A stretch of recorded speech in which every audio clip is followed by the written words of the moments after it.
पिंपळगाव बसवंत शहर नाभिक समाजातर्फे सटाणा तालुक्यातील खमताणे या गावातील 9 वर्षीय बालिकेवर झालेल्या अत्याचाराच्या निषेधार्थ पिंपळगाव शहरात आज सर्व नाभिक बांधवांनी कडकडीत बंद पुकारला। तसेच दुकानं बंद ठेवून घटनेचा तीव्र शब्दात जाहीर निषेध व्यक्त करण्यात आला। यावेळी पिंपळगाव पोलिसांना आरोपींवर कठोर कारवाई करा असं निवेदन देण्यात आले। दरम्यान यावेळी श्रीकांत वाघ, बाळासाहेब बिडवे, कृष्णा महाले, योगेश सौंदाणे, नरेंद्र भैया सौंदाणे, संतोष सोनवणे, सागर कदम, अमोल बिडवे, केशव वखरे व नाभिक समाज बांधव मोठ्या संख्येने उपस्थित होते। घटनेचा निषेध म्हणून आम्ही समस्त पिंपळगाव शहर नाभिक समाज आज पिंपळगाव पोलीस स्टेशनला निवेदन देण्यास आलेलं आहे।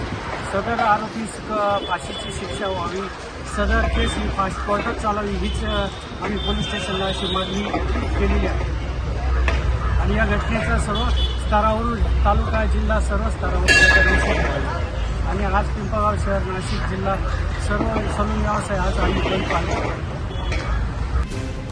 Baswant NH3 digital Pimpalgaon.